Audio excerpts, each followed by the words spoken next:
Selamat pagi dan salam sejahtera untuk kita semua. Hari ini melanjutkan pembelajaran kita di pengantar ekonomi mikro. Untuk pembahasan kita kali ini kita akan membahas mengenai bagaimana cara menentukan dan menyikapi dari permintaan, penawaran, dan keseimbangan yang terjadi di pasar. Semoga dari pembelajaran kali ini dapat memberikan manfaat serta dapat memberikan tambahan ilmu bagi saudara yang saat ini sedang belajar di rumah. Terima kasih dan selamat belajar untuk saudara semuanya. Baik, kita lihat dari sebuah teori dulu antara permintaan dan apa perhubungannya dengan kurva permintaan, ya. Teori permintaan ini menerangkan tentang ciri dari hubungan antara jumlah permintaan dan harga. Artinya apa? Dari sebuah teori tentang permintaan itu akan menunjukkan atau refleksivitas antara jumlahnya yang menentukan terjadinya permintaan tersebut. Serta dari tingginya permintaan pasti akan berbanding lurus terhadap harga yang dikenakan terhadap suatu produk tersebut. Sebagai contoh, ketika adanya barang yang langka tapi permintaan tinggi, otomatis akan terjadi apa? Kelonjakan harga, ya kan? Karena banyak yang minta tetapi tidak ada barangnya. Nah, ini seperti yang disampaikan dalam layar yang saudara lihat, ya. Jadi ini adalah beberapa penentu terjadinya permintaan.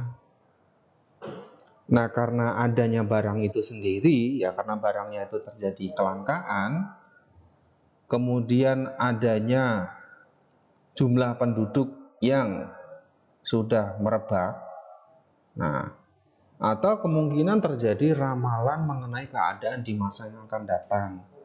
Seperti yang kita alami di beberapa saat yang lalu untuk kondisi COVID. Ya. Ketika semua mengatakan bahwa produk A menjadi sebuah produk untuk membuat antibodi tubuh. Nah, sehingga semuanya akan memborong produk tersebut, ya, sampai habis di semua minimarket. Kalaupun ada, harganya sudah luar biasa, tidak masuk akal. Nah, ini adalah beberapa skenario atau penentu dalam permintaan. Kemudian untuk harga dan permintaan, ya, dalam hukum permintaan itu sudah jelas bahwa ketika terjadi kenaikan harga, pasti berbanding lurus terjadi pada kenaikan permintaan. Namun ketika rendahnya suatu harga, maka hal tersebut juga akan berbanding lurus dengan tidak adanya permintaan.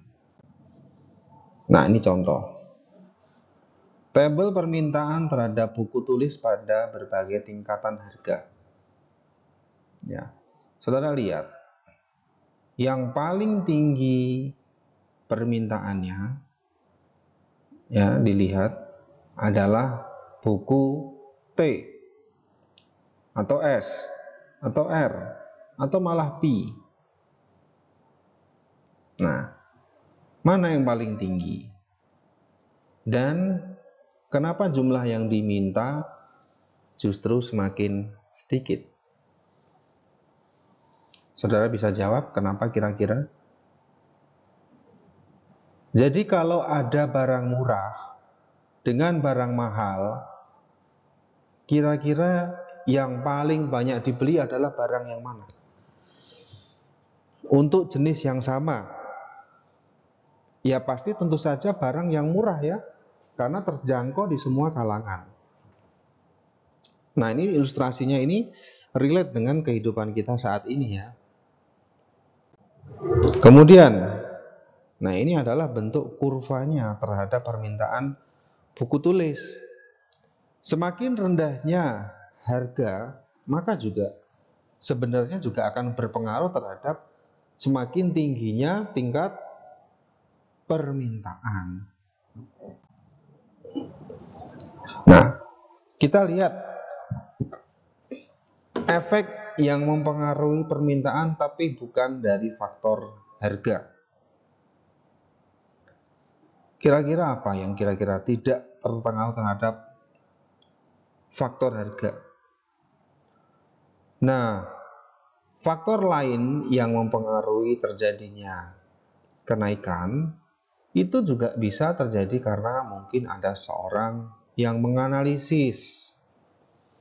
Nah, seorang yang tiba-tiba mengira-ira bahwa akan terjadi apa sehingga akan menimbulkan gejolak permintaan. Nah, ini yang terjadi di negara kita, yang terjadi di sekitar kita.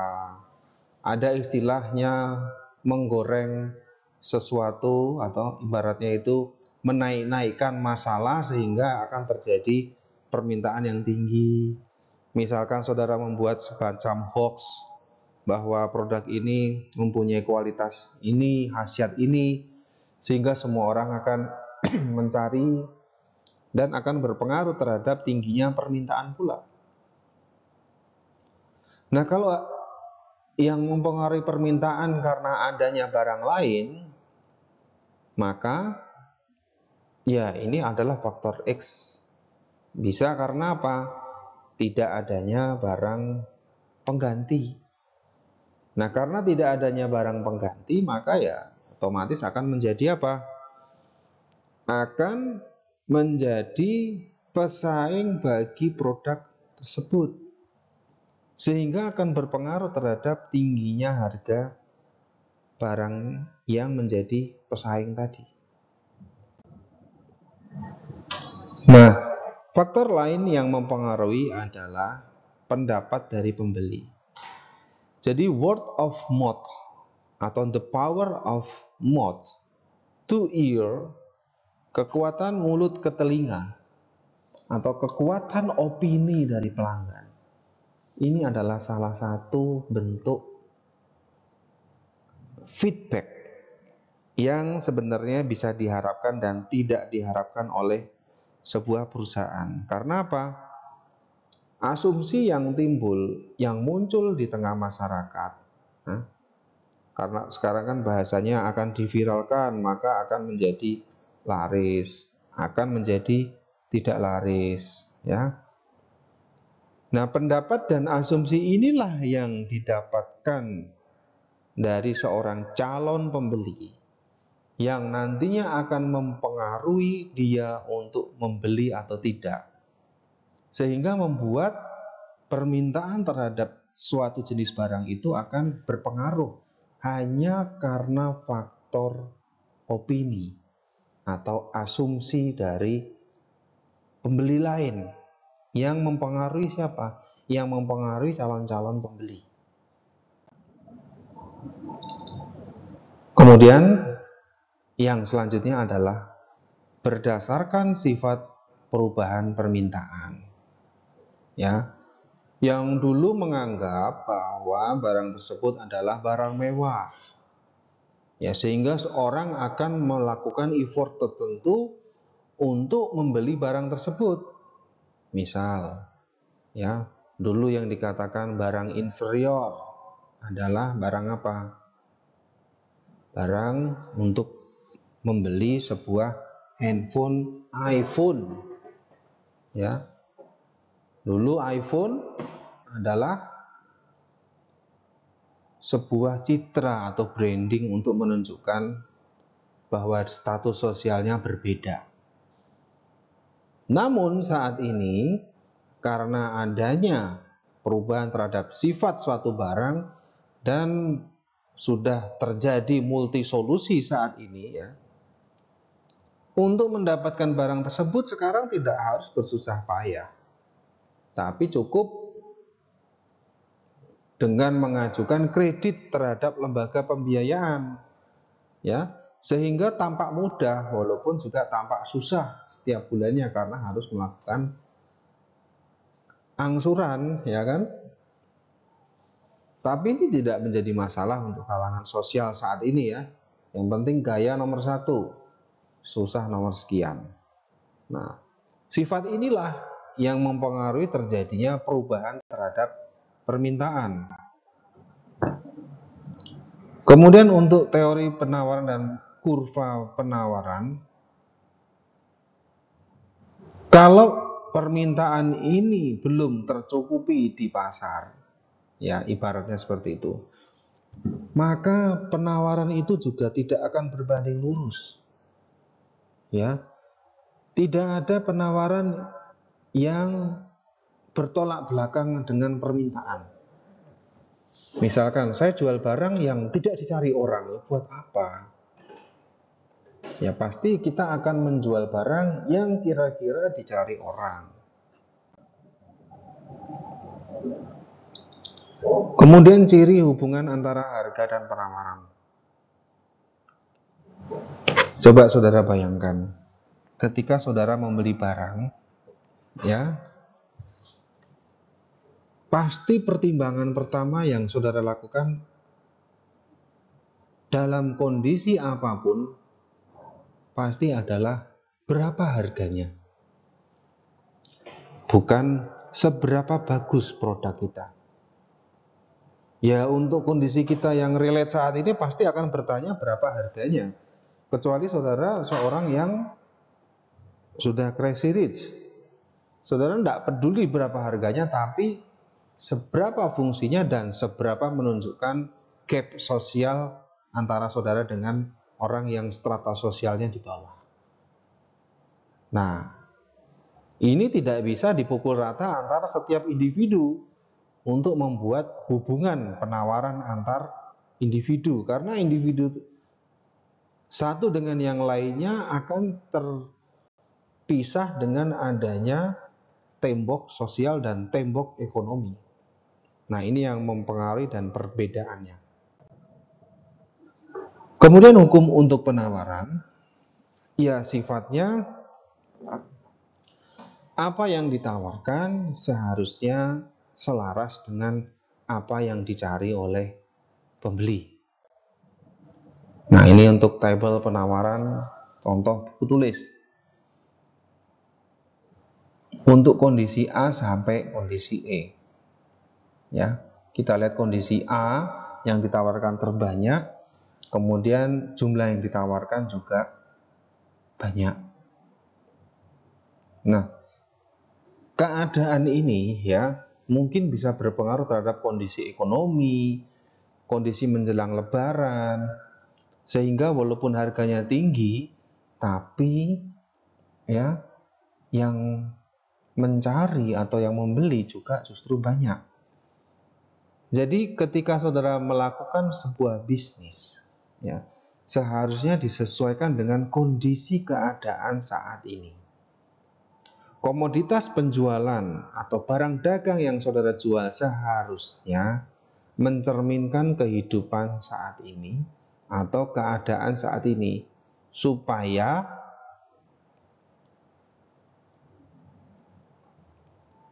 penawaran yang kita tawarkan di pasaran itu bisa diterima dengan baik oleh pasar. Nah, ini kurvanya ya, kurvanya terjadi tren naik karena adanya apa? Kondisi tertentu tadi. Pengaruh faktor bukan harga terhadap penawaran. Jadi faktor lain apa yang kira-kira yang bukan harga yang mempengaruhi terhadap penawaran? Nah, kita lihat. Seperti halnya dengan analisis permintaan. Ya. Biasanya yang mempengaruhi penawaran yang tidak dipengaruhi oleh harga itu ya karena ada faktor tren, faktor sosial, ya, atau faktor kondisi lain. Nah, kondisi lain itu ya sifatnya tidak bisa disamaratakan. Nah, dengan adanya perubahan yang tidak dipengaruhi oleh harga, maka tren tersebut akan berubah. Ya. Misalkan dengan gaya hidup sekarang yang saudara jalani ini sekarang Sekarang mungkin back to 90s misalkan. Padahal barang-barang yang dikeluarkan saat ini adalah era-era 2024. Tapi kenapa mode yang saudara alami sekarang adalah 90s? Sehingga akan berpengaruh terhadap penawaran yang timbul bukan karena faktor harga, tapi karena faktor lain. Nah, maka kurvanya akan seperti ini. Lalu kita akan menentukan keadaan keseimbangan secara matematik. Ya, ini kita membuat semacam tabel dan grafik. Kita membuat semacam analisis yang menunjukkan bahwa kalau trennya terjadi saat ini penurunan, saudara estimasikan dan ramalkan berdasarkan catatan naik turunnya grafik dari periode-periode sebelumnya.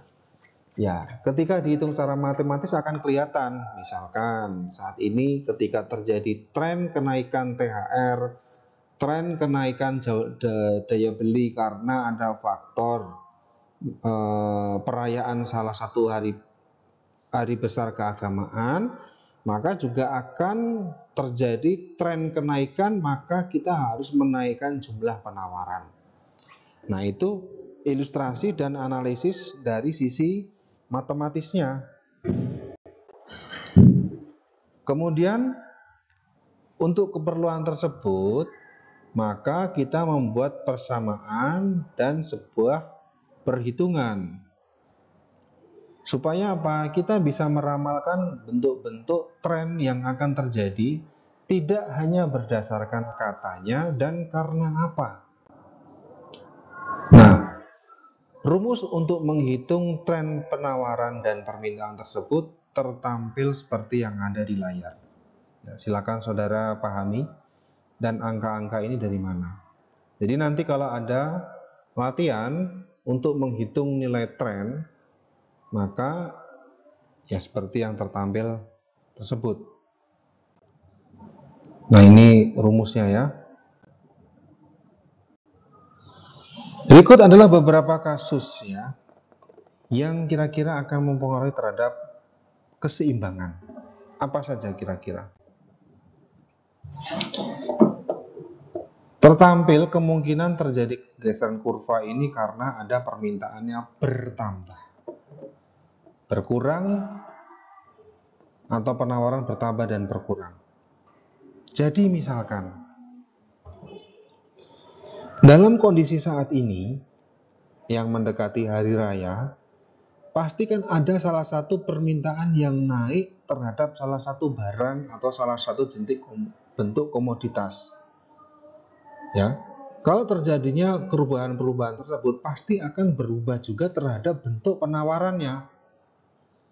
Kalau penawaran tidak berbanding lurus dengan jumlah permintaan, maka akan terjadi kelangkaan barang dan terjadinya pergeseran permintaan.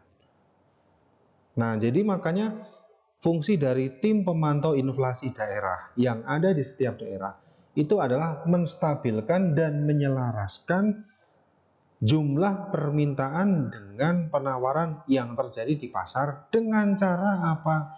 Menekan jumlah harga dan memaksimalkan jumlah peredaran barang yang ada di pasar.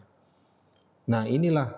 Jadi, supaya apa? Ketika mau lebaran begini misalkan, atau mendekati hari raya Natal misalkan, semua orang mungkin misalkan akan membeli daging.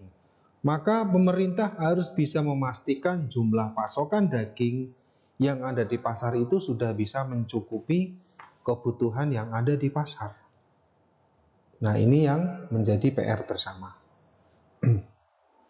Baik, untuk setelah ini saudara bisa mulai mengerjakan tugas di modul 2. Nah, tugas modul 2 silakan saudara baca petunjuknya, lalu kerjakan tugasnya dan saudara kumpulkan jawabannya di Classroom atau kumpulkan di Google Drive, mohon maaf.